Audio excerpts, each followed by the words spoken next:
Tauhid Metafisik Channel, update video terbaru dan bantu kembangkan channel ini dengan mengklik lambang merah subscribe dan lonceng notifikasi gratis. Selamat menikmati.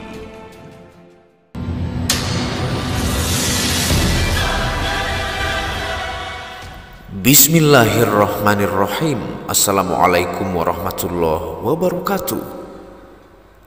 Alhamdulillahirabbil alamin wassalatu wassalamu ala asyrafil anbiya'i wal mursalin sayyidina Muhammadin wa ala alihi wa sahbihi ajma'in. Rabbi shrah li sadri wa yassir li amri wahlul 'uqdatam min lisani yafqahu qawli. Alhamdulillah, bersama saya lagi dengan Muhammad Hamdan Al-Ghazali dalam second channel Tauhid Metafisik.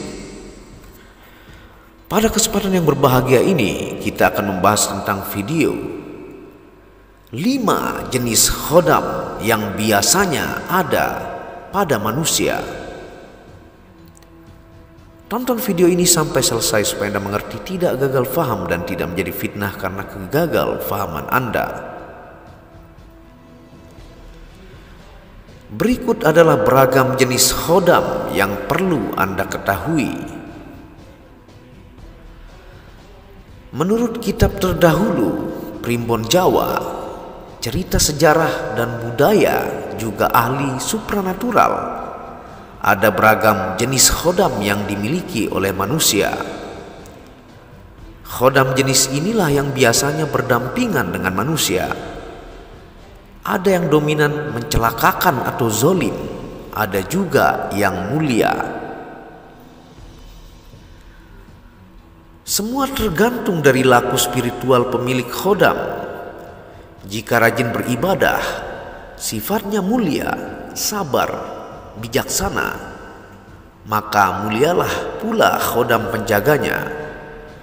Sebaliknya, jika kebanyakan berbuat maksiat, hal jahat, sudah dipastikan khodam penjaganya pun dominan dari kalangan jin yang sesat atau kafir.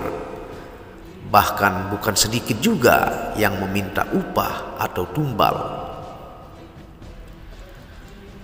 Bentuk fisik tampilan khodam ini bermacam-macam. Ada berbentuk hewan seperti macan, ular, singa, monyet, buaya, dan lain-lain. Ada juga berbentuk jenis jin pasik seperti genderuwo, pocong, kuntilanak, tuyul, dan lain-lain. Ada juga berbentuk manusia berjubah, ulama, kiai, wali yang bercahaya, dan lain-lain. Semua tergantung kemuliaan pemilik khodam tersebut sesuai amal dan perbuatan kesehariannya.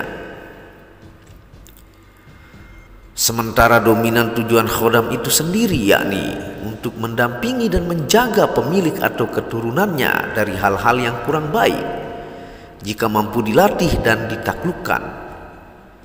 Jika tidak dilatih dan ditaklukkan, maka juga akan merugikan diri beserta keluarga, sehingga dibutuhkan kedekatan kepada penguasa khodam, yaitu Allah Subhanahu wa Ta'ala. Lalu apa saja jenis-jenis khodam yang ada pada tubuh manusia? Ada 5 jenis khodam yang biasanya ada pada diri manusia. Simak ulasannya. Yang pertama, khodam pendamping. Khodam pendamping adalah khodam yang diciptakan oleh Tuhan yang Maha Kuasa untuk mendampingi manusia dalam kehidupan sehari-hari, dikenal dengan sebutan qorin. Setiap manusia pasti mempunyai khodam pendamping sendiri-sendiri, bahkan dijelaskan di beberapa hadis. Khodam pendamping ini akan menemani dari mulai lahir hingga manusia tersebut meninggal dunia.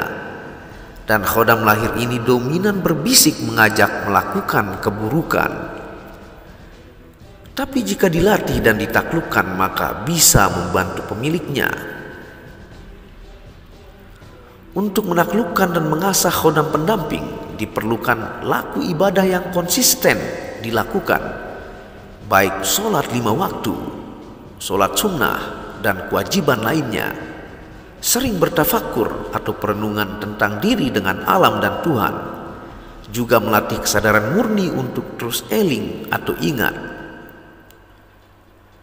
Ritual tambahan yang biasa orang Jawa lakukan juga adalah ketika datang waktunya weton hari lahir, disarankan untuk berpuasa agar khodam semakin meningkat dayanya. Jenis khodam yang kedua adalah khodam turunan. Khodam turunan adalah berasal dari warisan dari leluhur untuk anak cucu atau generasi berikutnya. Jika leluhur seorang ahli tirakat atau tapa brata, pastinya akan mempunyai khodam yang luar biasa. Jika leluhur yang melakukan tirakat ini meninggal dunia, khodam turun atau berpindah ke anak, ke cucu atau generasi berikutnya. Khodam tersebut kerap memiliki energi yang sama. Hanya khodam akan memilih anak atau keturunan yang memiliki sifat dominan mirip dengan orang tua pemilik khodam sebelumnya. Jenis khodam yang ketiga adalah khodam keilmuan. Khodam keilmuan akan muncul ketika seseorang melakukan tirakat, bisa dengan berpuasa atau berzikir. Semakin kuat tirakat, khodam keilmuan juga akan semakin kuat. Jadi khodam keilmuan dapat dikatakan sakti atau tidaknya tergantung kuat tidaknya seseorang tersebut melakukan tirakat. Meskipun manusia tidak mau ada khodam dalam dirinya, tetapi jika seseorang tersebut sering melakukan zikir, secara otomatis khodam keilmuan akan ada pada dirinya sendiri. Di saat-saat tertentu, khodam tersebut akan turut membantu. Dan jenis khodam yang keempat adalah khodam benda bertuah. Khodam benda bertuah adalah khodam yang berasal dari benda-benda tertentu yang diisi khodam oleh pelaku spiritual, atau bisa saja benda bertuah ini ada secara alami ketika ditemukan di alam. Bahasa sebutan Malaysia atau negara Melayu disebut dengan energi semula jadi. Dan inilah jenis khodam yang kelima, yaitu khodam pusaka keris atau khusus. Kenapa keris ini dikhususkan dibanding pusaka lain? Karena pusaka ini dari pertama diciptakan pada zaman dahulu harus sesuai dengan kelahiran pemakainya. Juga diritualkan berbulan-bulan bahkan sampai setahun sebelum pembuatannya. Juga pembuatan tidak asal-asalan, empu pembuat harus berjumlah ganjil. Khodam keris bisa dikatakan sakti jika seseorang tersebut melakukan tirakat yang mumpuni. Hasil keris akan mempunyai khodam yang kuat jika seseorang tersebut juga melakukan tirakat yang kuat.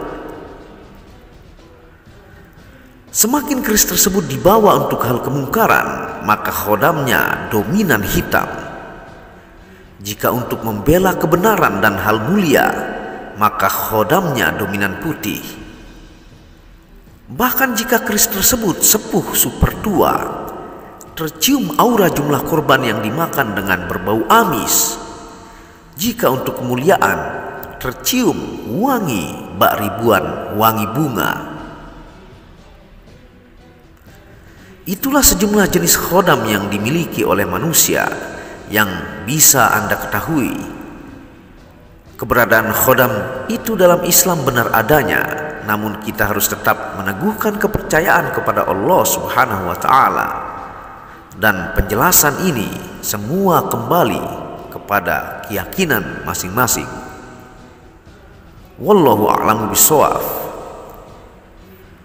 Terima kasih sudah menonton video second channel Tauhid Metafisik ini tentang 5 jenis khodam yang biasanya ada pada manusia. Meskipun kadang khodam itu berada pada benda bertuah, tapi ketika pemakainya tetap menggunakan dan menyimpannya, bisa mengikuti sang pemiliknya. Dan dukung channel ini untuk mengembangkan dengan mengklik lampu merah subscribe gratis dan lonceng notifikasi gratis, tidak ada ruginya. Wabillahi taufiq wal hidayah. Assalamualaikum warahmatullahi wabarakatuh.